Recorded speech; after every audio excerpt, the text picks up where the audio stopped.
বন্ধুরা আপনারা যারা অপ্পো মোবাইল ইউজ করেন আপনাদের অপ্পো মোবাইলের স্ক্রিন লকটা আপনারা কীভাবে ডিলিট করবেন। অনেক সময় আপনি চাচ্ছেন স্ক্রিন লক ডিলিট করতে, কিন্তু সঠিক নিয়মে কীভাবে স্ক্রিন লক ডিলিট করা হয় অনেকে জানে না। তো বন্ধুরা চিন্তার কোনো কারণে আজকের এই ভিডিওতে আমি দেখিয়ে দেবো কীভাবে আপনারা অপ্পো মোবাইলের স্ক্রিন লক ডিলিট করবেন। যারা নতুন আছেন অথবা যারা নতুন ইউজার তারা অবশ্যই ভিডিও দেখে আপনারা এটা ডিলিট করতে পারবেন। তো কীভাবে করবেন চলুন আমি আজকের এই ভিডিও দেখিয়ে দিই। কথা না বসে কাজে চলেছি তার আগে বলি, এরকম ইম্পর্টেন্ট ভিডিও আপনি সবার আগে দেখতে চান তাহলে অবশ্যই চ্যানেলটি সাবস্ক্রাইব করবেন এবং লাইক শেয়ার কমেন্ট করতে ভুলবেন না।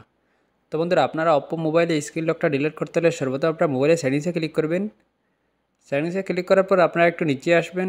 আসার পর এখান থেকে আমরা দেখতে পাচ্ছেন পাসওয়ার্ড বায়োমেট্রিক্স, এখানে আপনারা ক্লিক করবেন। এখানে আসার পর উপরে দেখতে পাচ্ছেন লক স্ক্রিন পাসওয়ার্ড, এখানে আপনারা ক্লিক করবেন। তারপর এখানে আপনারা এই হোম লকের পাসওয়ার্ড যেটি আছে সেটা আপনারা এখানে দিয়ে এটা ওপেন করবেন।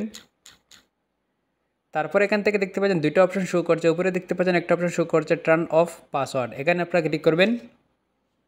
তারপর আপনারা ডিসেবল করে দিবেন এখানে। তারপর আবার পাসওয়ার্ডটা দিয়ে দিবেন, এখানে হোম লকের পাসওয়ার্ড সেভ এখানে দিয়ে দিবেন। বাস এখন আপনার কাজ আছে। এখন আপনার মোবাইলের যে পাসওয়ার্ড যদি থাকে সেটা চলে গেছে, এখন আর মোবাইলে কোনো পাসওয়ার্ড দেন নাই। যদি অফ করার পর অন করে দেখেন তাহলে দেখতে পারবেন আপনার মোবাইলে কোনো পাসওয়ার্ড।